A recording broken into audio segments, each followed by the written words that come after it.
Mga kasayan, Rusi Macho 125 2024 model. Tingnan niyo yung headlight niya. At saka kasayan na wala siyang low. So kasayan, ito troubleshoot natin ha. Alisin natin itong ano para ma-troubleshoot natin yung kanyang ano sakit.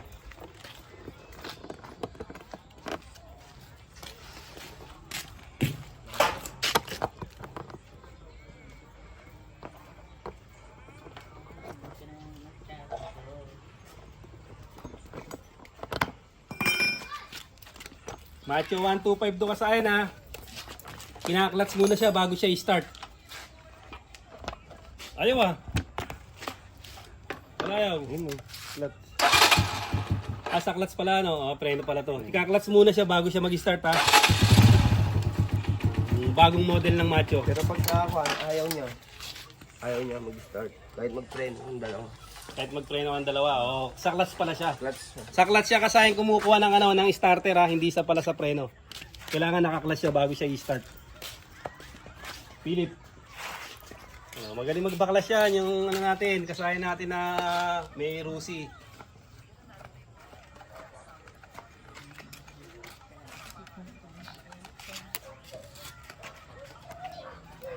Buksan lang natin dalawang tornilyoan para ma-check agad natin. Che-checkin lang agad natin yan yung low. Ang kulay ng low ay kulay white.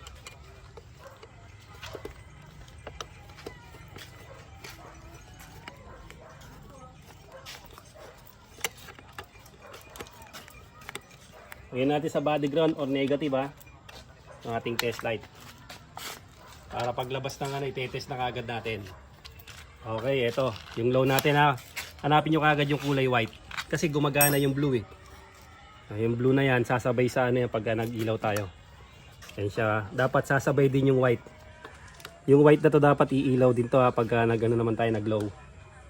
Umiilaw yung low, ibig sabihin yung ano natin ang problema. Yung ating headlight, magpapalit tayo.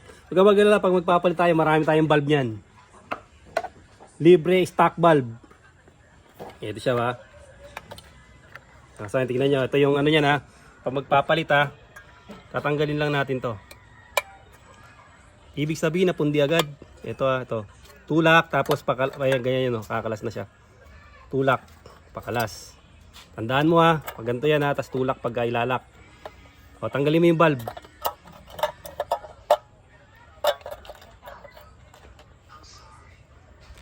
Tanggalin mo, baka muna to. Hindi, yan lang. Ito siya ha, tingnan mo ha. Pakaliwa lang tayo dito. Ayun o. Tapos itetest natin to ng ano, ng battery, sa rekta ng battery.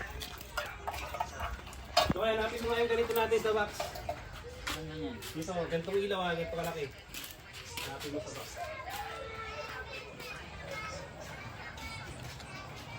Okay, kailangan natin yung white.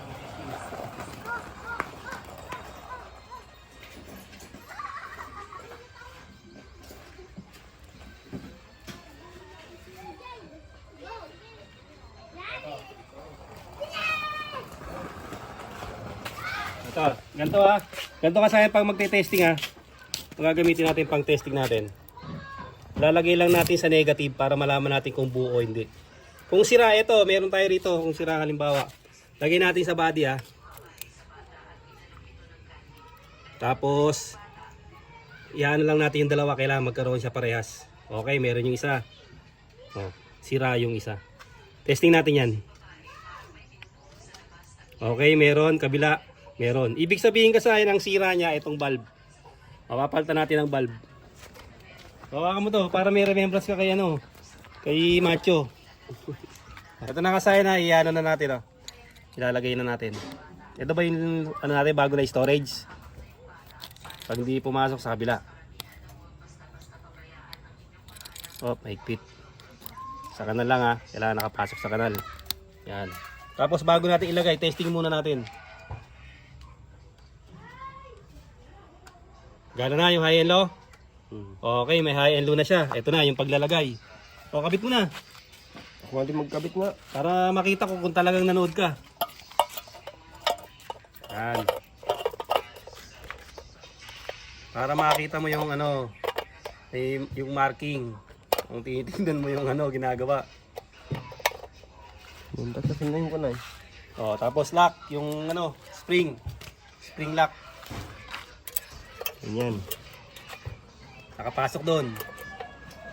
Yan. Pasok. Tapos, papatupi mo sa kabila, tagkabilaan. Yan kasaya na, yung nagpapagawa, siya na yung ano, para susunod, siya na daw ang wiring. Okay, tapos ang Yan. boxing. Tapos, lagay mo yung, isasara natin na sara yan. mo na. Hmm. Tapos kailangan, ito parang pugad to ha, para pag nilagay, ano siya, para pagka nilagay siya may saktong-sakto, hindi siya babangga. Una sa taas, ito muna, ilalak mo sa loob yan. Yan. Tapos, 2 tornilyo, magkabilaan. Ganun lang kasaya na pag-test, i-test nyo kaagad ng rekta yung ano natin, bombilya natin. Dahil meron naman tayong battery, may battery naman ano, ito, dito nyo i-testing. Dito i-test sa battery nito ha, rektahan nyo ha. Ito yung body ground, kagaya ng ginawa natin. Tutok mo ulit dito habang kinakabit pa niya. Tutok, ilagay nyo lang, ito yung body ground, yung katawan, tapos tusukin nyo siya. Ibig sabihin wala yung isa. Kaya ito yung pinalitan natin kasi ito yung sira. Wala siyang ano, wala siyang low. High lang siya meron. Okay. Tapos sanay ka na magpalit. Sunod, mapapalitan mo na agad ng ano yan, ng LED. Ganun lang, simple-simple na yung pagpapalit. Ganun lang kasi yung pagpapalit ng ano, ng bulb. Headlight bulb ng Rusi Macho 125. 2024 model. Kailangan muna siyang i-clutch pag mag-i-start tayo. Kasi kasaya pagka pinindot lang natin siya ng pinindot, hindi siya mag-i-start. Kahit magpreno tayo. Ito yung bagong labas, kailangan clutch muna bago i-start. Hanggang dito na lang mga kasayan. Salamat sa panunod.